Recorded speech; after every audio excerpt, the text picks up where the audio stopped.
faster, healthier, better. Thank you for being on, Anne-Marie. I appreciate you. Thank you so much for having me. No problem. Did you work out today? I did. What'd you do? I did. I did a mile run. How long did that take you? The mile run, I broke it up into 400 meters. Basically, you had to accomplish a 100-meter run. I believe it was like 120 box jumps, 100 back rack lunges, and 80 sit-ups on the GHD. How long did that take you? It was about like 25 minutes. Yeah. That's not bad. So it wasn't bad. This is, my, just coming back from vacation stuff, just getting back into my Metcons and my workouts. So I wasn't going too crazy. Okay. But yeah, it was fun. Good. It was a good one. Okay. So usually with our guests, they choose a drink and you wanted a spicy margarita. I love margaritas. So we will see how this goes. All right. So cheers. Cheers. Oh, cheers.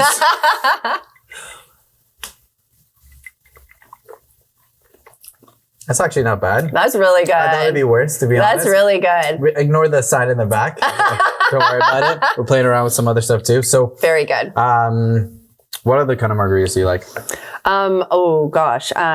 Like any kind of different flavored margaritas. Like I like to muddle fresh fruit into them. I like a good mojito. Yeah, mojitos are excellent. Yeah. Love a good mojito too. I know any kind of margarita. I love tequila-based cocktails. Mm-hmm. So margarita is just like the classic cocktail for me. It's refreshing. I can have one or two of them. Forget about that. Can have one or two of them and then just feel pretty good. Yeah. Okay. Okay. So tell the audience a little bit about your background. How did you get into working out in general? Ooh, good question. I've always been, I grew up being a dancer. I danced until I was a teenager. Mm-hmm. I stopped for a few years. Didn't do too much in terms of physical activity in high school. Mm-hmm.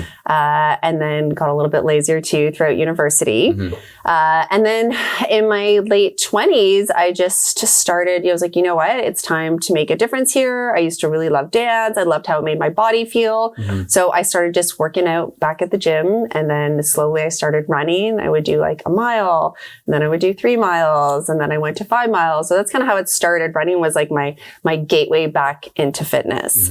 Mm-hmm. Fast forward a couple years, still doing the gym workouts. I had children, had my first child, and I really wanted to maintain that physical fitness, but I was scared. Mm-hmm. I didn't really understand what my body could do during pregnancy. So I got myself a trainer. Mm-hmm. Who helped me train before and after my pregnancy. Mm-hmm. And then after that, I just became with that trainer. It was, it was a good experience because he actually taught me that my body was still capable of so much. Mm-hmm. There's just certain things that we had to modify, but I could still be super physically fit and prepare myself for my labor and repairing my body after my pregnancy, right? Yeah. It's a big change you go through.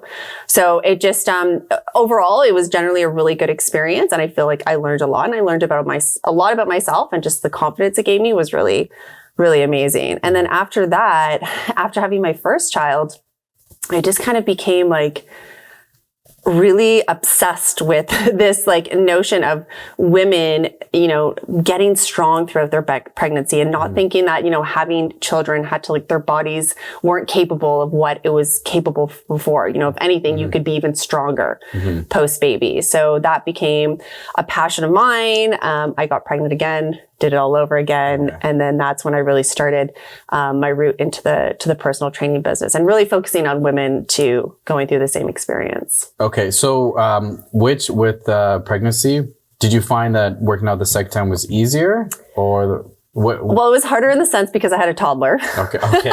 Fair enough. I had a toddler at home. Mm-hmm. So I really needed to learn to manage my time better. Mm-hmm. I found that my confidence in my workouts and what I was able to do, and because I had the knowledge behind it, in that sense, the workouts were easier, and I felt a lot more comfortable doing what I was doing. Mm-hmm. But yeah, finding time to do it all of a sudden became a lot more challenging. When I was pregnant the first time, I had no kids. So all the time in the world. And how much weight did you want to lose after the pregnancy? And so with both pregnancies, I gained 70 pounds. Mm-hmm. I ate a lot, even though I worked out during my pregnancy. You can't out-train a diet, right? And I mean, you're eating for two. Yeah, so it's a little bit different. Yeah, and when we say eating for two, I think that's like a misconception that most women go into pregnancy thinking, Fair right? enough. We only need to eat a certain amount more to feed the baby. But anyway, for whatever reason, I genetics and personal decisions, I gained 70 pounds. So I did lose both of them, but like I never put my pressure on myself to like, you have to lose it in 3 months. You have to lose it in 6 months. I was like, you know what? My body just did an absolutely incredible thing. I just grew a human inside me for 9 months. And now I have to care for this child 24 hours a day, 7 days a week. So when I get there, I get there. So I never really set any unrealistic goals for me. I just was consistent with my training, consistent with my nutrition, fueling my body. And then I eventually got there. And then I gained it back for my second. That's okay. That's all right. So with the nutrition for while you were trying to lose the weight after the pregnancy, is there something you focus more on the first time or the second time that you learned, or? No, I think I just really listened to my body, especially in the beginning, especially for women who are, breastfeeding. I always say, like, don't focus on the weight loss, just focus on fueling your body and obviously make the right nutrition choices. If you're hungry, you're hungry. Like maybe don't go and grab the bag of chips, but, maybe make yourself like some chicken and rice or whatever it is, just like fuel your body. Don't let yourself go hungry. Just make the right choices. And if you want to enjoy that bag of chips once in a while, then have the bag of chips. Balance. Exactly. All about balance. So how did you become a trainer? Yeah. So, was in the corporate world for many, many years. After my first child, I went back for a short period. The commute and everything, and my husband was traveling a lot for work. It wasn't working for us. So I stepped away from the corporate world. I got pregnant shortly after that. So I decided just to stay at home with my kids for a little bit. Had my second child, and when she was about a year old, I started another business totally outside of fitness. Okay. And then did that for a couple years. And while doing that, I was, just completely crushing it in the gym all the time. And it was something that I was so passionate about. I had this other side business that I was doing and my passion wasn't there. But when I was looking at the changes that I was making in the gym and I would talk to other women and other people, I was like, this is what I want to do. So I started slowly getting certified. I first got my certification as a CrossFit coach. So that was my first kind of entry into fitness. And then I started working on my NSCA personal training certification. And then I started working on my pre and postnatal certification. So all while doing this, taking on clients, coaching the CrossFit classes. And that's kind of how it all started. Oh, nice. Yeah. So with CrossFit, do you find that people are a little hesitant in the beginning? Just because CrossFit, it's weird because CrossFit can do so many positive things, but also with the wrong teacher, it can cause people to be like, Olympic lifts, moving them so fast and your joints and stuff like that. Absolutely. So how do you kind of waver through that road? Yeah. So I think it's super important, obviously, that you have a good coach. Well, obviously, that is number one with anything. Absolutely. You're right. But, so for example, my husband and I, whenever we travel, we love to travel. Like one of the first things we do is we find a CrossFit box that's close by. And so we've gone to CrossFit gyms all over the world. It's fun. You meet new people. It's a really cool experience. So that's one nice thing about the CrossFit gym. It's such a great community, no matter where you go. Very tight. Very community focused. But I've been to some boxes where the coaches are not great. And they're barely watching you. And they're like, here's your workout, go for it. And you're right, like Olympic lifts, like snatches and clean and jerks, when you don't know what you're doing or you don't have somebody who's coaching you through it properly, it can be really dangerous. So I've seen that. What we do is we have an onboarding process, which takes you through a process of learning the basics of the movements that you're going to be doing before you're even allowed to step foot into a class. So I think that's super, super key. And then obviously having coaches that are going to be attentive to whatever you're doing. And if they see any kind of, errors in your movement, maybe scaling back or just taking a second to re-examine how they coach that to you. So having that like a little bit more of a one-on-one attend, which is nice. You can do that in a CrossFit class because they're small enough classes. But if you have a coach who doesn't Yeah. He doesn't care, like, in anything. Yeah. So I can, I think CrossFit maybe got a bad rap for that. But I think a lot of people are looking past that. And I think it's important that you do your research and, you ask the right questions when you go into a gym and ask about the coaches and find all that information out. Because, if you're not being coached properly, like in anything, it can be really dangerous. What was your biggest takeaway from when you started CrossFit? What did it help you with the most? Honestly, like the compound movements, like the big movements, like learning how to just break down your squat and your deadlift, your overhead press, your bench press, like just kind of taking everything and starting from the basics, like talking about bracing, hip placement, how to hinge your hips properly. Those were things that I didn't actually learn until I went into a CrossFit gym. So that was a big takeaway from me. Yeah, there should be a lot of focus on form and everything like that. Pushing your core, pushing those knees out. Absolutely. We're kind of living in a world where it's like, how many calories did you burn the other day, right? And what did my Apple Watch say and stuff like that? But you really need to focus on form, a lot of great technique, right? Breathing, even with certain exercises. Breathing and bracing, when to breathe, right? Like, they're getting tired out, but really they're not that tired. They're just not focusing their breath in a proper way, right? Exactly. It's funny because it's the easiest thing to do to breathe, but yet the hardest thing to do properly, right? Absolutely. So like, it's what changed my whole game with running, actually, was learning how to breathe. Yeah. So how do you breathe usually when you run? It's usually, I'm every like a 2 to 3 step breathe out. I'm the same. And then I read up. And if I focus, like I'll usually do it when I start my run. Like I'm like a like that. And when I focus on it for about 5-10 minutes, then it just becomes natural and I don't have to think about it anymore. Yes, I totally agree with that, because I read a journal where if you're trying to increase the speed, it's right. Yeah. Then, but in the beginning, I mean, I feel a little stupid doing it because I'm running and then people hear me and but then after like 2-4 minutes, like you just said, like I space out. And then I read something that when you're super, super tired, you go right. And so I started doing that when I start getting to that peak where I'm like, okay, I'm tired. Yeah. My mind wants me to stop, right? And I start breathing like that. Yeah. All of a sudden I have a second wind and then a third wind. So the breathing, and it's the same thing when you start doing Metcons and stuff like that. For sure. Breathing. I always say, like, if you feel like you're hyperventilating, stop for a second and take that deep breath in. Or like in Metcons, we often have timed breaks, right? So you have like a minute and a half in between sets or something like that. I say use it as a walking rest and focus on your breathing rather than just like lying on the floor and be like, no. I mean, I always want to do that after a Metcon. I'm like, oh my God, that's the worst thing to do. I'm like, I compare it to like taking a speeding car and crashing it into a wall. I'm like, that's what you're doing when you just lay down after a Metcon, right? Like that's not good for recovery, and your breath will recover so much faster if you just take a walking rest. Focus on the deep breaths, big breath in through your nose, breathe out through your mouth, and then you will recover and you'll be able to hit that set much harder. I've been practicing also with taking in like 4 deep breaths. Yeah. And then holding it for 4 seconds and then releasing it for 4. That's the worst after like, 'cause you're like, it's the last thing you want to do. I have a Whoop so I can follow my heart rate. So I look at it and I see my heart rate. It's tough in the first 2 rounds, but then I see my heart rate like drop. I'm like, okay. This is working. Does the Whoop give you recovery and stuff like based on? Yeah. So have you ever looked into it? No. I'm interested in a lot of it. Yeah. I'm interested in the recovery. So basically what it does is that it monitors your HRV, which is your heart rate variability. Yeah. And so it monitors out throughout the day if you've overstrained, understrained, and with your heart rate. So if I wake up in the morning and my heart rate's like 79 beats per minute, it tells me like, hey man, either are feeling too sick. So it told me actually I was getting COVID.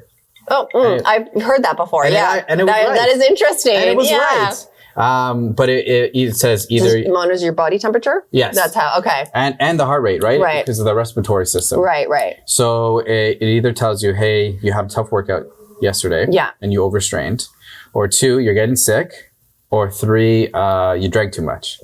Because a lot of people think when they have a drink before bed, it calms them down. Yeah. But it really increases your heart rate. And you don't have a restful sleep. Yeah. So people are like, oh, I want to have like a glass of wine before bed. Right. That is not going to help. That's not going to help. It's going to feel good for a bit, Yeah, but once you're not going to hit the deep sleep and REM sleep. You're going to feel more tired the next day. Exactly. So it helps me monitor my deep sleep, REM sleep.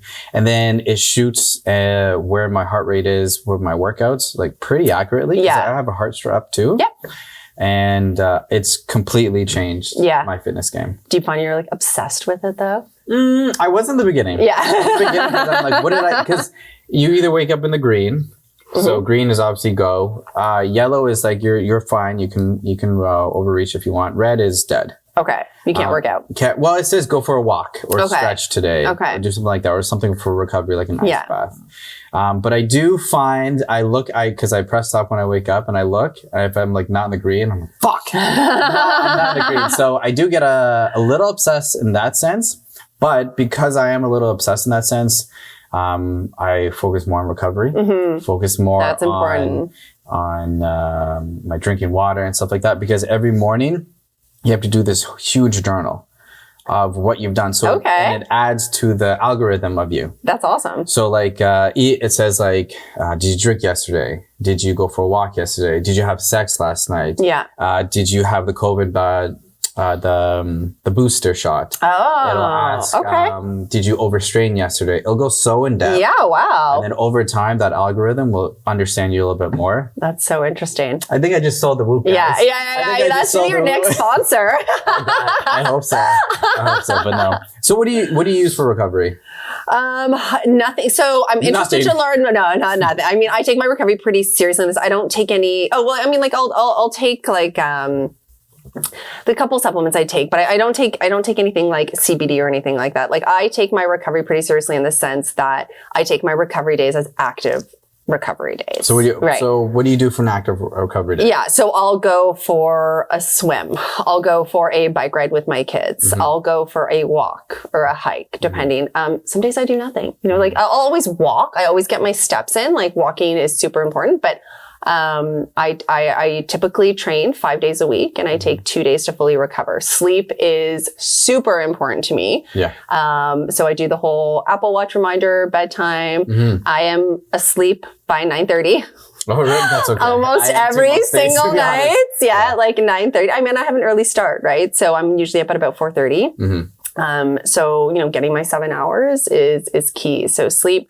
And then, my nutrition, like I also take that very seriously. Like I eat after all of my workouts. My meals are not so much timed. I'm just like on a pretty I usually eat every few hours. So I prioritize my proteins for recovery, my carbohydrates, replenish my glycogens.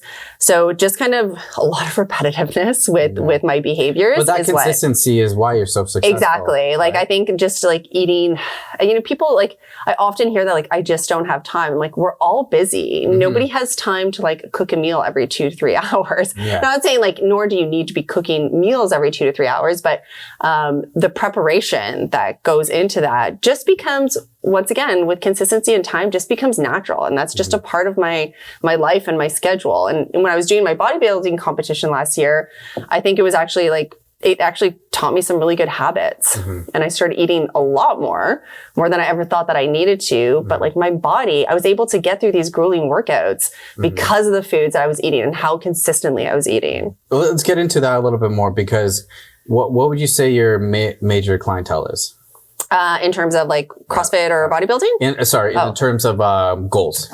Oh, goals. So what's so amazing. So I used to always hear, I want to lose weight. I want to get lean. I'm like, well, what is getting lean? Let's get down to that. What does lean mean to you? Right. And they're like, I want my arms to be sculpted. I'm like, okay, well, you need muscle mass for that. Right. You need, maybe a lower body fat percentage, which we'll work on through your nutrition. But if you want lean muscles and you want to be able to have those sculpted arms or legs or whatever your goal is, you need to eat more. Right. So it's like having that conversation. And now I feel like it's finally changing where women aren't, I very rarely hear anymore, I just want to get skinny.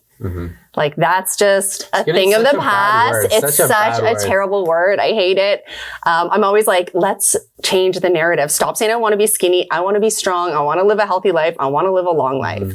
Right. So, most of the people that I train, they want to get stronger, right? They might have a goal, like whether it's like a physical fitness test that they're doing for work or like something, a wedding or just generally, like, you know, I have clients who have dealt with knee pain, back pain for most of their lives. And they're like, I just want to live pain free. Right. And I think like what's so amazing these days is that people are realizing how strength training can affect your life in such a positive way. Do you get like some force against that? Because people, I don't know why still, but women think that like they'll get super bulky when they weight train. And I try to tell them like, oh my God, I'm not even bulky and I'm trying to get a little bit bigger. No, that's not going to happen to you. I've been training for like, I don't even know, 15 years and like eating, like there's certain points where I was eating 3,000 calories a day to try and like, if you cannot accidentally get bulky, you know, it just does not happen. It's with gaining, with strength training. Unless you're lifting some serious weights and you're eating some serious amount of food to support that, you're not going to get bulky. I promise you. Do you, when you tell that to your female clients, they're like, are you sure? Because I read this and the Oxygen magazine. Of course. Yeah. You know, but this is not what Google told me. And Oxygen magazine and all of that. And not to say there's stuff like I'm sure I don't actually read it, but I'm sure they put up some stuff that's. I don't either. I just look at the cover. I'm like, that's nice. But no, it's definitely some arguments, but I am seeing a shift in women. Once again, changing how they speak about their bodies, how they speak about the foods that they eat, like what their goals are, right? It's not just like, I want to get skinny and toned. Like, I think the understanding, and it's still work. Like, I think like it's our responsibility as professionals in the fitness industry that we have to send this message out, the importance of strength training and what that can do for your body. I find though that it's more important for females to explain that to other females than men. Because a lot of time they're like, well, you don't understand because you're a guy.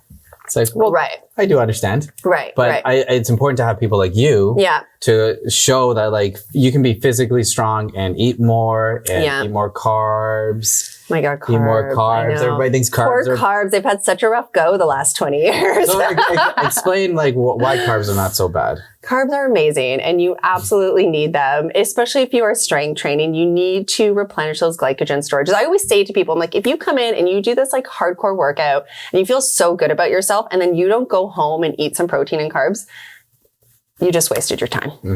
You just wasted your time because if you're strength training and you're not fueling your muscles with the fuel that it needs in order to grow and gain strength, then you're completely wasting your time. Yeah. So most of them get it. I'm like, you're also going to feel better. The mental clarity, right? The mental clarity with carbs. Like once you, I don't believe in cutting any food group from your diet. Have you tried any like crazy diets? I did do like Atkins. Like it wasn't, so it's keto now. Atkins like 20 years ago. I used to like in my 20s, I did all those diets.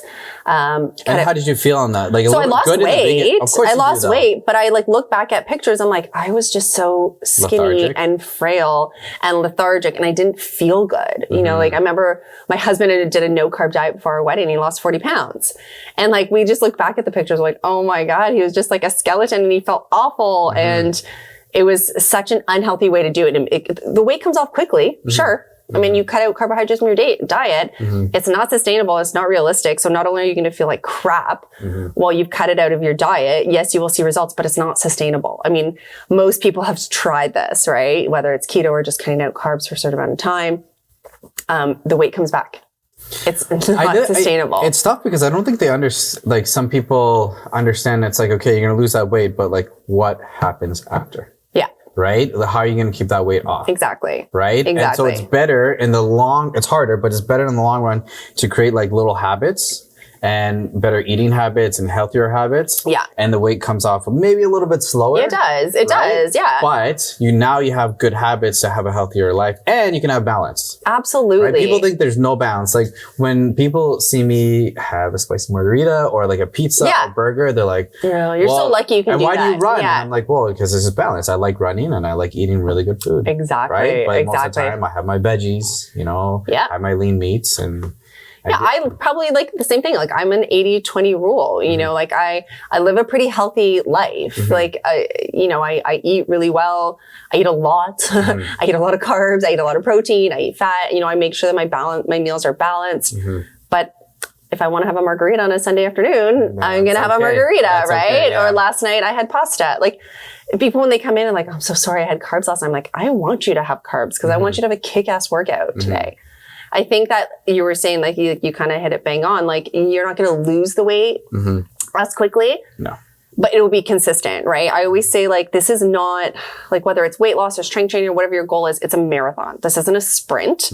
Sprints don't last. We're in it for the long run. So let's just create some consistent behaviors. And then guess what? You'll be able to have that margarita or that pizza or whatever you want, right? As long as you learn those healthy habits that you can strive to attain most of the time, but then have some balance. I find too sometimes with clients, if you take away food too quickly, their urge to binge, when they do binge, it's pretty bad. It is, right? Because if you're like, okay, we're not going to have this and this and that for at least a month. When they do, they're like, oh, I had 8 slices of pizza. Opposed to like, you could have had 2 slices last weekend and you would hit that curb, right? Of that appetite. So I find like some trainers, like you got to do like the, no carbs after 7 or something like that. Or you can only absorb like 30 grams of protein. So only do this. I think it's ridiculous because it's like, it's all about balance. Exactly. And people are almost dumbfounded because of magazines that try to sell like these celebrities doing this, that. And I'm like, but crash diets. Crash diets are the worst. Yeah. So I don't know. I don't really agree with that, but what can you do? Listen, to each their own. Like if a 30-day challenge is what you need to like kickstart your diet or, if keto works for you, then keto works for you. Like as long as you're doing something that you can do consistently for a long period of time. That's always say like that's the most important. Yeah, that's true. So, okay. So when you meet with somebody and you finally get them like, we can lift a little bit heavier. And then, and then she agrees with you. And then when you look at their diet and you try to tell them to eat a little bit more, did you get I get a pushback a lot. Yeah. I get a lot of pushback. And that's, I get it. Like that's your mind can't really compute that eating more food can lead to weight loss. It's a hard thing for people to understand. So yeah, but I find that people also don't understand volume of food. Right? Yeah. Because they think like a big bowl of like Greek yogurt and berries, it's like, that's too much food. It's like, yeah, but the volume of it will sustain you for such a longer time. Exactly. Then a small bowl of chips. Yes. Right? Exactly. Like a small bowl of chips tastes delicious. Yeah. But you're going to be hungry in like an hour or so. Absolutely. Right? Yeah. And no protein in it. Exactly. So I love the whole notion of like, when it comes to foods that you're craving, like don't subtract, add to it. And like when I started looking into this, I'm like, oh, this makes so much more sense. So like if you want, I don't know, like some chocolate, let's say, right? Like at night, I love to have chocolate at night. It's just like a little piece. But like some nights I want a little bit more. I'm like, okay, well, instead of feeling guilty about eating the chocolate, what I'm going to do is I'm going to grab a bowl of yogurt and I'm going to mix my chocolate in it. And I'm going to eat it that way. Or I'm going to dip my chocolate in the yogurt so I get my protein, right? So rather than saying like, you can't have the chocolate, let's just add, right? So rather than subtract, add something to it that's going to benefit your body. I've never heard that term before, actually, but I totally agree with that. Yeah, it's just like, add something to it that's going to make you feel better. And then then you can allow like yourself to have that treat once in a while. And you're giving yourself the nutrients that it deserves too, right? While also kind of being like, okay, I had some chocolate. Yeah, and then, the next day I don't need to go eat a whole chocolate bar because I'm like starving for it. And I just want it so bad, right? So it's just making small changes like that consistently over time. And the thing is too, people, I think like when they come, and maybe you experience this too, when they come to work with a trainer, they're like, okay, well, I have a goal. What can I get done in like a month? Yeah. It's like, okay, I can teach you what you need to get done, but you might not accomplish that in a month. You will accomplish some goals in a month, but this isn't will you keep it though? Exactly. So will you be able to go and do that? going forward. Jalapeno seed. Oh my Did gosh. you really? Oh my gosh. Oh my gosh. I don't find this like super spicy at all. Do you find this spicy? With the seed, I find it a little spicy. Anyway, so have you ever had anybody come up to you with like a diet like Atkins or anything like that, or something you disagree with, or at least you don't like, and they don't want to change it? So I never really force change on people, right? Like I always give them, I never want to make people feel bad about the choices they make because everybody makes choices for their own reason. You know, I think if you want to do keto, great, do keto. Like I'm not going to knock it. I might not agree with it personally. But I think it's just about educating. Right? Yeah, because sometimes they come in, it's like, well, my girlfriend lost 20 pounds. Every day I hear that. Yes. That. And you're like, okay. Yeah, and I actually have a client of mine who her sister does this online training program with this famous influencer on Instagram. I can't even remember her name. I know you're going to ask me. I was going to say, if you can tell me about after the show. Yeah. I'll look it up after. But so she has most of the women. I think it's a program only for women on like, I want to guess it's like 1,400 calories a day. So for how long? I think it's an undetermined amount of time. And she has like very specific rules, like you have to eat nuts at 3 p.m. Like just these like rules that are nonsensical, don't really make any sense. But what really bothered me the most, and this was my client telling me about it, she's like, oh, but she can't strength train.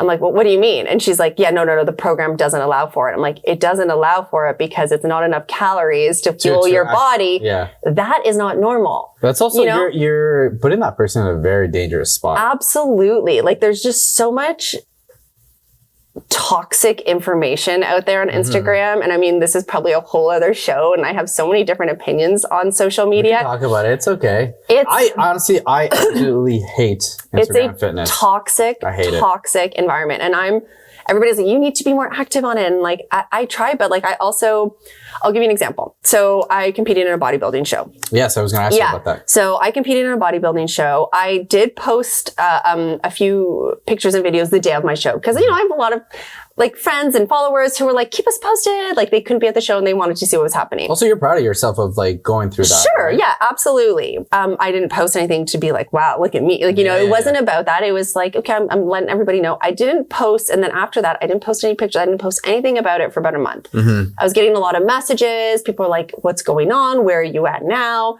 We didn't get to see your professional pictures. So just last week, like with such hesitation, I posted a picture of like a stage shot. And there's 2 pictures of me.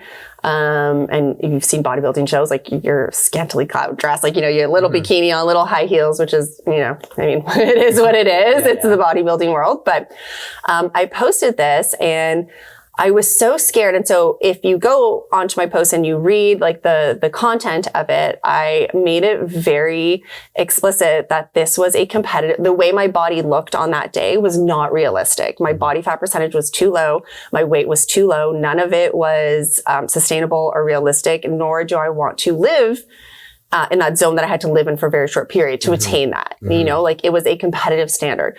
But you get a bunch of likes on it. People probably aren't reading the content. They're just looking at the picture. Like, oh, and then people are like, oh my God, I want to look like that. I want to do that. Like that to me is a very toxic space for people to be in, and a very, like, we all compare ourselves to other people. And even to this day, I'm not fully comfortable with posting that because I know people probably didn't read what I was like, the message that I was trying to convey. Yeah. And I think there's a lot of misinformation out there, as we know. Like there's actually so more misinformation than real information. Absolutely. But people buy into it, right? People want that quick fix. Yeah, 100%. I have a client who's a kid and like, it's the worst for like 14, 15, 16-year-old boys right now. Because everything's about pre-workouts. Right? I'm like... Pre-workouts, like in terms of supplements? I tried a pre-workout when I was 16, 100%. I shouldn't have. Yeah. You know what I mean? And then creatine. Right. And then also you're getting these kids who are like 19, 20 who, I'm sorry, are taking like different types of steroids or who look amazing, but they don't understand what's the long-term effects. The long-term effects. And these kids are getting self-conscious of themselves, even though they're fit, for their age. And they don't understand that misconception that that's not real. Right. And so I had my kid last week. He's like, I want to ask you a question. I'm like, okay.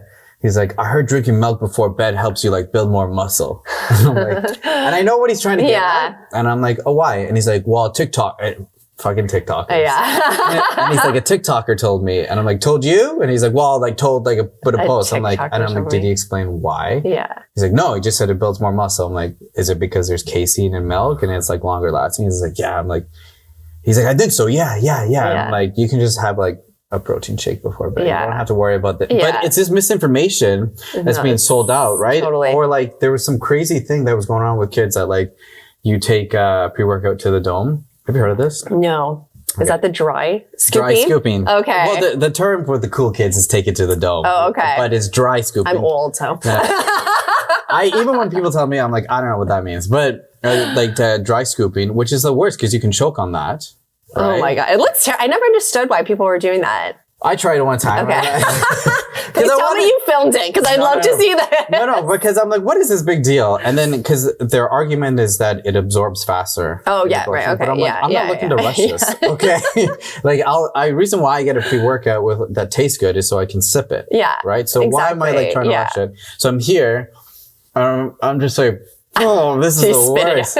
So it's all these things that Instagram and TikTok are putting out that is so toxic so crazy. to males and females. It's interesting that I never actually thought about teenage boys that now they're going through that. It's false, right? Because they scroll and they see 8-pack, 12-pack, this guy like this, and it's like 19. He's like, how do I get like that? I'm like, I don't know how he got like that, to be honest. I mean, I know, but I'm not going to tell this kid that. And it breaks these kids down more and more, and they do these crazy, crazy things like take pre-workout too early, or they do these, or for females, you do these crash diets, right? Or for guys, also, they start doing these wild things that these TikTokers are doing that say that's helped them. But it doesn't help them. You know? So they don't know. Like I always say them, like, be very careful. Trainers. They're not trainers, but also like, you don't know, like, these workouts, you know, people will post workouts on Instagram and they're like, well, if I do this workout, I'm going to look like her. I'm like, I can guarantee you she doesn't do that. That's not her workout. Yes. When they're in crazy shit, I'm like, she probably. Got a seat. Okay, I'll talk. Well, you choke. Go on. She's probably deadlifting 300 pounds, squatting. Like she's probably doing heavy compound lifts. Like she looks like that and she's eating a ton, right? I'm like, when you see like a woman who is toned, we'll use that word, that lean. I'm like, you know, she probably has her nutrition in check. She's probably doing lots of heavy lifts. She's not, you know, doing her banded exercises on Instagram to get that booty that you want, right? It's like, and no, there's so much more to it. So there's always a story behind every post. And I'm like, just be very, very careful. So Instagram, I do struggle with it a lot. I think it's a dangerous place to be, especially if you have any kind of self-confidence issues, body image issues.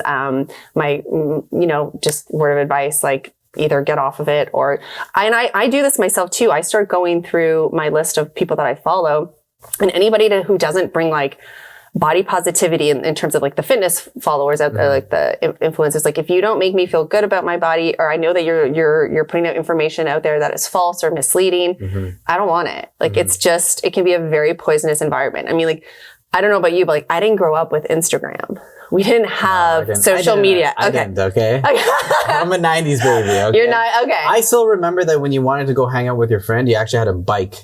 Yes, there was no tag. Like, could you imagine, like, meet me at the mall at 5? I did have MSN though, so. But that said, you still had to meet up with that person. Yeah, and like you didn't have a phone to call them on, which is so funny. But so it's a whole other the world. I have 2 young girls, so I am absolutely terrified of what they're going to be exposed to in the next few years. But I tried to lead by example, and I think that was such like another reason why I got like so serious about fitness. Is after having my children, you know, I have 2 young girls, and this applies to boys too, but I wanted to see, like, we're so careful about how we talk about our body in our house and how we talk about the foods that we eat. Like the word skinny does not exist, like strong, strong, strong. So like when we're eating dinner, you know, we talk about like how these foods are going to make us strong. My daughter, she's a really good gymnast, and, you know, she knows that she needs her proteins and her carbs and her fats, and she needs to make healthy choices. Yes, she's a kid. Yes, she's going to have her Fruit Loops once in a while, right? But she knows that she needs to eat healthy to sustain that. And I think that's something that I never had growing up. Like I grew up, I call it a Weight Watchers house. Yeah. Okay. My mom was on Weight Watchers her whole life, still on Weight Watchers her whole life. And I just grew up watching her trying to get skinny and chasing this like skinny notion her whole life. And we drank skim milk in my house because, Oh, wow. you know, like, that was just like my mom, but like, and I'm not knocking my mom, like that's, you know, she did the best she could, but that was like what I was exposed to. Mm-hmm. And when I was like 14 or 15, I asked my mom if I could go to a Weight Watchers meeting with her. Like I had no business going to a Weight Watchers meeting. Absolutely not. And she let me, and the woman looked at me like I was crazy. Okay. So that's a good woman though. Yeah. And she was like, you know, here's a pamphlet for an eating disorder clinic that you might need to go. So, I mean, I didn't have an eating disorder, but like, it was just, it's all about what you're exposed to, you know, and it turned out fine. Like, Mom, I love you. I'm not, don't worry. Everybody, everything's fine. But, I just want my girls to see that like, there's nothing more amazing than a strong woman. And, you know, like love your body and love what it's capable for. And like love your body in the sense that like give it what it deserves, like fuel it with good food, you know, and you'll be able to do amazing things. And I think hopefully we're doing an okay job on that. Sounds like you're on the right track. Yeah. Okay. So I want to dive a little bit more into the bodybuilding stuff. So with when you started that, why did you want to do that? So I was primarily doing CrossFit for a few years, and I had my oldest daughter a couple of years ago was diagnosed with autism and a couple other things, and it just was a lot of just going through a lot of internal stress and a lot of mom guilt, and I just felt like I was constantly under stress. And if you've done Metcons before, CrossFit Metcons before, or any kind of like high intense activity, your body kind of goes under like an acute stress, right? So think of that like 3, 2, 1, go, boom, right? And I mean, there's lots of amazing like slow down lifts with CrossFit that we do, but like we always do a Metcon. And it's at high intensity. And it was like, I love that. And I still love that to this day. But I realized that it was just causing me like a lot of anxiety. And sometimes I just kind of needed to like step back from that for a second or just kind of minimize it. So I turned 40 last year. And one of my goals was I always kind of tinkered with the idea of maybe doing a bodybuilding show and how I could like make it into a little bit of a science experiment for myself and do it. I compete naturally. So I don't do any anabolics. I compete in natural only shows so that it's apples to apples. But how I could like, you know, okay, I'm 40 years old now, like what can my body accomplish? And learn a little bit about myself. So I hired a coach because I never done a bodybuilding, a company called Freak Fitness. Shout out to Freak Fitness. Freak Fitness. They are freaking amazing. So what I loved about Freak Fitness is the owner used to be a CrossFit affiliate owner. Oh, perfect. And then he moved over into the bodybuilding world. So he kind of understood where I was coming from. And, you know, a lot of my workouts were done in a CrossFit gym. So I was able to do that, which is really cool. But I worked with a coach. Her name is Denise. She works for Freak Fitness, and she was just absolutely amazing. So I went into this thinking they're like, oh, well, so there's different divisions in bodybuilding. So there's like wellness, there's bikini, there's figure. What's wellness? So wellness is kind of like the bikini. It's a new one. So it's like bikini girls, but they aren't as like petite. So it's like, it works really well if like genetically you have like really strong big legs. Like, and I noticed like a lot of athletes, like soccer players in their younger days who just like have like bigger legs, but like a leaner upper body. So that's what wellness looks at. So it's a new division. It's like kind of bikini, but a little bit more athletic. Okay. So it's like, think of like a bikini girl, but like who lifts like a beast. Nice. Yeah. So yeah. Okay, so wellness. So, and then I did figure, which was, they just thought that figure would work well for me because so bikini, it's like a lot of glutes, like you're training your glutes 3-4 days a week. And it just super just boring. I don't know. It's like not boring, just wasn't for me. Yeah. So figure was a little bit more upper body dominant. And they just thought, which is like a big, weakness of mine. So like, well, this is a good opportunity for you to try and work on it. So I went into the figure division. I trained for only 5 months. So I didn't have like a lot of prep time for it. But what I really liked about it was moving from those like high intense workouts was like, I was able to kind of slow things down and just like focus on my mind to muscle connection. And I like I think I used to listen to like books when I was doing my workouts. Like, so it went from like heavy metal, like loud rock music, 3, 2, 1 going, to like just kind of like okay, I'm in my garage by myself or like at the gym, just kind of in my zone. And I'm just focusing on like a slower mind to muscle connection. And then that's also when I got like my nutrition so in check. And then I kind of coupled it with CrossFit. So I would like pick and choose my Metcons and that would be my cardio. So I was still kind of getting the best of both worlds.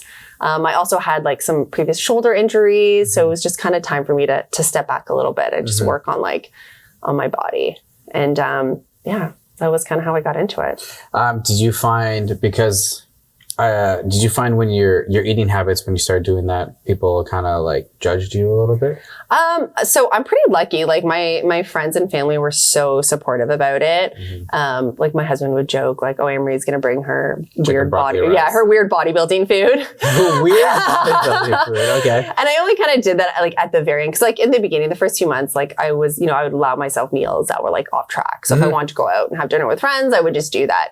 The last like maybe 2 months were a little bit more intense, right? Like that's like just 2 months right before the show. So that's when I would show up with my containers of food but everybody was super cool about it. I think like what was really awesome was people saw how much more I was eating and how like I was. Well, you could probably out eat most of the females there, right? Because you're having so many dense like good food, right? Yeah. Like it was a joke, or like at the gym, like I would eat before and after my workout, and not just like a granola bar, like a meal. Yeah, like I would have like a full container of like, I'd go and heat it up in the microwave and I'd sit down and I would eat my meal, and it was great. And my metabolism only got faster. So my metabolism every month, like my coach she'd be like, how are you feeling? I'm like, I'm hungry. And she's like, okay, let's put more food in. Your body needs it, right? So I learned to really be in tune with my body. Like when your body is telling you it's hungry. It's hungry. Yeah. And you got to do something about that.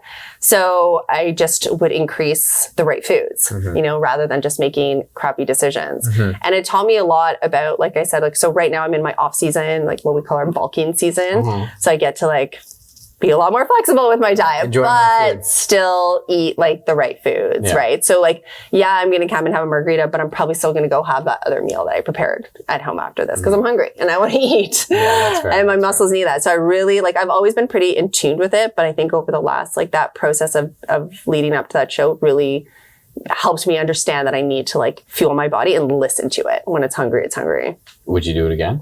I'm going to do it again. Okay. Yeah, I'm going to do it again next year. So next spring. So like I said, so I got the judges' feedback, which was basically, they were so nice. They were like, you're in the right category. You're tall. You need to fill out a lot more, which I knew, and I didn't do this to win. And I still did it was a small group, but I did good. I did well. And so, I call it like the geriatric division, like 35 plus the geriatric, but I won in that division. And that I know what I need to do. So he gave me some good direction.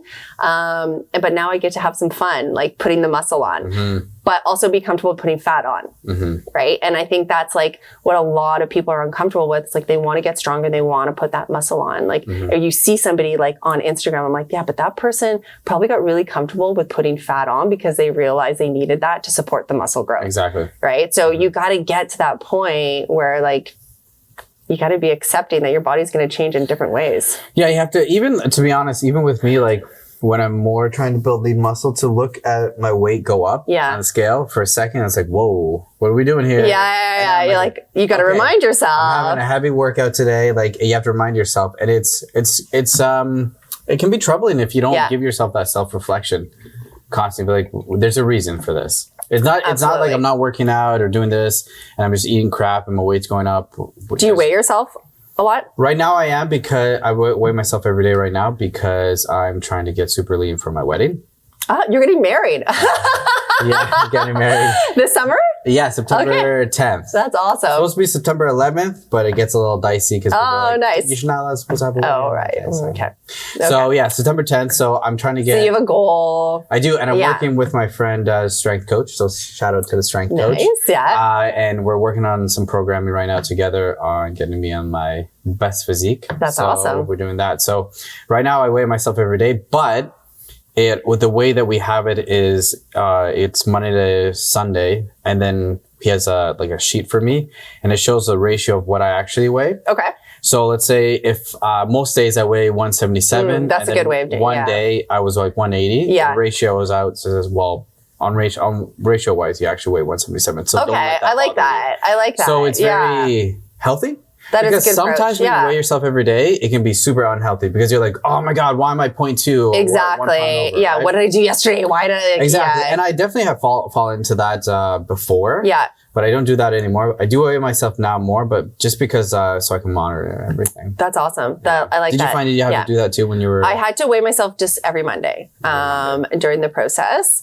And I actually I wasn't losing any weight. So, and the point was like, she kept reminding, like, I don't want you to lose weight. Like we're building muscle here, right? So it was really hard, even though my body was changing, my physique was changing. And I feel like I looked better. The scale wasn't going down. In the last few weeks it did because you manipulate, water and all that. How was that? I didn't have it as intensely as some girls do. I think in Do you some mind divisions. explaining like what you did in that process? Yeah. So the first, okay, so when did I really start I'd say, okay, so really only the last 2 weeks for me were when I started the last month, like changing things. My carbohydrates changed from like white rice to wild rice, little changes like that. Upping the cardio, which that was tough. Like what did you do for extra 30 cardio? minutes of cardio 7 days a week for the last month. Oh my gosh. Yeah. So was it steady state? Steady state. Okay. So a lot of like walking uphill on my treadmill. Yeah. No. It's totally doable. I would wake up super early and do it. So just kind of slightly modifying my carbohydrates from like grains to grass, like things like that. Wild rice is It's not the best. you get used to it, but like basmati rice. Yeah, I love rice. Yeah. What about water manipulation? Yeah. So once again, I didn't have anything crazy. Like the lowest amount of water I went to was the last 2 days before my show was 3.5 liters. So for a lot of people, that's probably what they drink in a day. Yeah. I drink a ton of water. How much water do you drink? Probably like between 6 and 8 liters a day. So for me, that felt like I was dehydrated. Like doing 3.5 liters of water, was tough. Like I had to measure it out and like really kind of watch my sips because I'm always kind of have my jug of water on me and I'm drinking. So I drink a ton of water leading up to the show, but I've heard, like I saw some girls at the show, different coaches. One girl, like she licked a drop of water from her water bottle cap. She's like, I'm so parched. That is like, so bad. I know. Like there was a girl at my show who passed out on water, guys. Yeah, I know, right? Like, can you imagine? She passed out on stage. No. So I think like every coach. This is what I don't like about that this world. This is that like 100%, and I totally get why it has a bad rap, just like other forms of exercise, like CrossFit or whatever. Running has a bad rap too. It's bad for your knees. Like there's always something, right? Something. Everybody can find something. And same with the bodybuilding world. And like I said, I almost did as like a science experiment to come out of it thinking like, how am I going to walk out of this? Am I going to be okay? Because a lot of disordered eating habits, I was going to ask you that. Did you find that for you? So no, so not at all. And I think I don't train women for bodybuilding shows. In the event that I decided to ever do that, I would do like a deep analysis of the person and their relationship with food and their bodies, because I think it's a very slippery, dangerous slope. A lot of women come out of that thinking like, I want my body to look like that. I can tell you my body didn't look like that 2 days later. Yeah. Like it's not real. It's not real. You are dehydrated. You are hungry. You are thirsty. Like you manipulate. Sorry to interrupt you, but isn't the saying like the worse you feel on stage, the better you look? Yeah, I guess. I don't know. I was eating the day of. Okay, so my experience. You sound like you did a great though. I had a fabulous experience. Like I ate, like I said, fabulous. I ate a ton. Like I was boring foods, like I wasn't eating chocolate chip cookies every day, but I was eating like a ton of vegetables, a ton of chicken. Every day I would eat chicken, rice, fish, sweet potato, beef, like turkey, like every meal was different, right? But it was consistent. So that day of, like there were girls backstage not eating, like I had my food and my coach was like, no, you have your 3 meals at these times. And so I did that. I didn't feel sick. I didn't feel hungry. Yeah. So when I walked out of it and I was like, okay, my body is not going to look like this for very much longer. And that's okay. Right? Like I knew what I was doing and nor do I want to have to do what I did all the time to look that way. So, I think just because of my profession and my experience over the last few years, I had confidence going into it that I'm comfortable going back to a normal body for me. Yeah. Right. My body likes homeostasis, right? All of our bodies like that, right? Yeah. Everybody, like, your body wants to naturally go that is not homeostasis that day. That's exactly opposite of that. Yeah. Do you ever get anybody who's going through menopause and trying to lose weight and weight train? How do you deal with that? So menopause is a very interesting part of life, right? It's super tricky. Weight loss is a lot harder. So I had a question. I was speaking at a women's forum like a couple months ago, and one woman put up her hand, like, what's your tips for fastest weight loss during menopause? I'm like, it doesn't exist. It doesn't exist.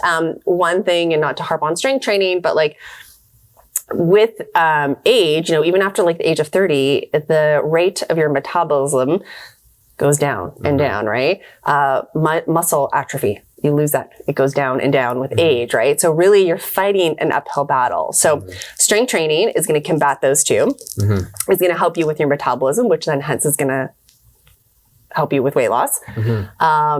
And muscle atrophy, right? Yep. We need muscles to burn calories. Yep. So the more you strength train, the more muscle you have, the more you burn calories. So I always say, like, don't, like, cardio is great, but like, you can't just be doing cardio. You got to be doing it. And then consistency, like I wish there was like a magic answer. There was a magic pill for anybody struggling with weight or strength goals. It's not, there's no answer. I find that some people also want to like figure out, okay, what vitamins I should take and stuff like that. Do you do that with your clients? No. Suggest certain vitamins or supplementation? No, I feel like that's out of my scope. Maybe some basic supplementation to help them with like energy or recovery. But no, I always I have certain people that I refer them to. I'm very careful, especially even like for me, like I do pre and post natal. So I'm going to help you with, you're getting back into strength training and doing it safely in a way that your body responds well to. But I'm also not a pelvic floor physiotherapist. I'm not able to look inside your body and see what's going on. Like I can't look at your vagina and see, and see like, whereas a physical therapist can do that and can actually, refer or like prescribe certain things to help strengthen that. I'm just there, like, and I work with certain pelvic floor physiotherapists who will then send their clients and be like, okay, this is where we are now. You can take the strength training aspect of it and get them to where they need to be. So I'm very careful with anything really about kind of giving guidance that's outside of my scope. Okay. So what about for you? So what is your supplementation and your nutrition look like right now? So I don't do macro counting anymore. I have in the past and it works well. It's just right now I'm just making sure that I'm eating a certain amount of protein. So I prioritize my protein and my carbohydrates. And then how much protein and carbs do you intake? I don't know. So roughly probably anywhere between like my protein is probably like 150 to 170 grams right now a day. And then my carbs are probably like 200 to 250 probably in and around that. I don't know. I'm so careful, like even like sharing that on like on Instagram or like a podcast like this, because I think a lot of people might hear that and be like, okay, 150 grams of protein, that's what I need to do, right? So I'm always like, those like Instagram posts where people are like, this is what I eat in a day. And people are like, first of all, I'm going to do. Yeah. And I'm like, first of all, that's not what you eat in a day. Like I doubt it, And second of all, it's irrelevant what you eat in a day, because what you eat in a day is different from what I need to eat in a day. Everybody's so different, right? So I'm always like, and I get that question a lot from clients. I'm like, well, what do you eat in a day? Like, what are your... Well, I'm not you. Yeah. And I'm just like, it's irrelevant. It's irrelevant. It doesn't matter what I eat. I'm like, I'll tell you, but don't bother like trying to replicate it. Right. But so yeah, my meals are just, I eat very consistently. So probably about that in terms of grams. I eat my oats and I love my oats and egg whites every morning. I just love that. Like been doing it for years. I eat a mid-morning snack, which is a meal. And then I eat like my second lunch and then afternoon snack dinner. And then I usually finish the night off with like a protein shake, cottage cheese, some fruit. That's usually what I do too. Yeah. Like, usually when I'm a little peckish, I have Greek yogurt, about half a scoop of protein powder. Yeah. And then put some berries in it or strawberry or something, bananas, mix it, and then some granola. And I'm like, okay. Cool. In my head, that's ice cream. Yeah. Supplements, I do take creatine. I do protein powder, BCAAs, what else? Glutamine. But that's about it. Yeah. Okay. I don't like, and then I do my vitamins, I do my like vitamin D's. I'm not like I don't have like a huge stack with me. But to each their own, I think it's a very personal. Yeah. Supplementation is definitely personal. For sure. Yeah. The stuff I take right now, I'm taking Self-Flow 6, which is my friend's brand. Helps with blood flow and heart health. Yeah. It's an amazing product. And not to plug it a little bit. So thank you, Mateo, for the Self-Flow 6. But send me some. Send her some. It is a beautiful product for sure. Self-Flow 6 I take vitamin C. Every 3 days. I microdose. So usually I take the CBD. I'm actually we're chatting a little bit about the show, and I'm actually quite curious about this. Okay, so the CBD I use whenever usually my longest workouts are like my martial arts workouts because they last like an hour and a half, 2 hours. And after like a long workout, your body's so under stress. Yeah. So what I usually do is I take the CBD, help me kind of relax and recover a little bit more. It helps my cortisol levels lower a little bit. I also kind of take it for when I need to sleep a little earlier and relax. Yeah. Because sometimes if I have to go to bed at like 9:30 like you, even though my mind is going what I have to do tomorrow, like it's hard to calm it down. Yeah. So I use it and it relaxes everything. There's no THC in it at all. Yeah.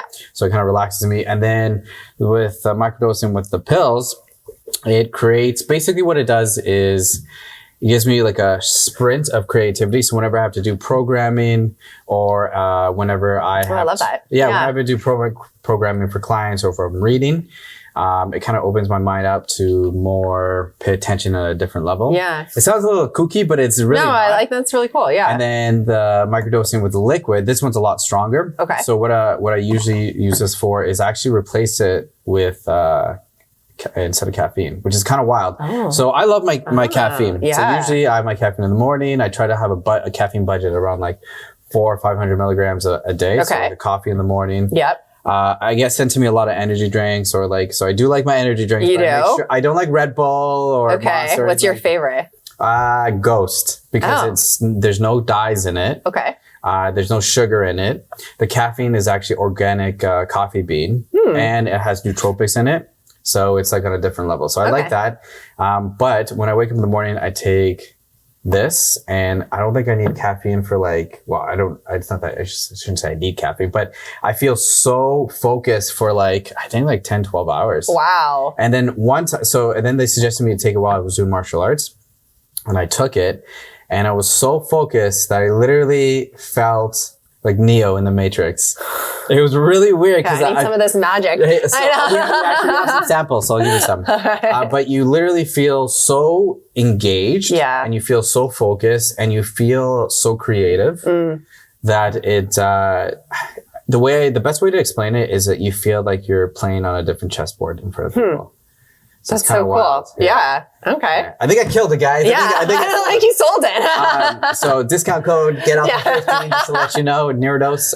So that's usually what I use. I do use pre-workout, but I get a lot of pre-workouts sent to me. And every day, every time? Every workout? So usually what I do, when I was younger, I made the false move of taking a pre-workout every day. Mm-hmm. Wish I didn't do it, but I was a kid. I was stupid. Right now, caffeinated pre-workouts? Or okay. So right now what I do is my longer workouts, I'll take a little bit more things for caffeine, and more things for power output. So things that help with my ATP, lactic acid buffering and stuff like that. Do you take carbs during your workouts? Like long, during? No, I don't, but I love my carbs. So, I try to plan everything. Yeah. So what I do usually is if I have a workout that's working more on volume, I'll add things to add to my blood flow. So I'll do that. And then if I have a workout that is more strength based, I'll add things that increase my ATP. And if I do things that are more endurance work, I'll add things more similar with ATP, but more things with like beta alanine. I use the Self-Flow 6 actually to help with my heart. Yeah. It pumps a little bit better.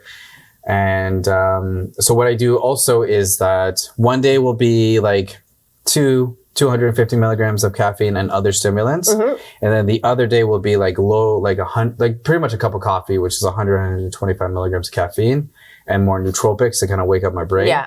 That way my sensory system isn't getting messed up. Because a lot of people can take a pre-workout every day. Yeah. And then now they have to take more. Right. Right. And I definitely fell into that kind of habit when I was a kid, but I don't do that anymore. Yeah. So it's a long list of what I do, but there's a lot though. Yeah. So that's what I kind of go into. So in the future, so 2023, what's plans for you? What do you want to do? 2023, we'll do my second bodybuilding show. And just kind of like explore different like avenues of fitness. You were just talking about martial arts, and it's funny because like I want to try Brazilian Jiu-Jitsu. Oh, really? That's awesome. Yeah. So my daughter was doing it for a bit. I have a friend at the gym who's really into it, and he's just been kind of on me. I'm like, after my show.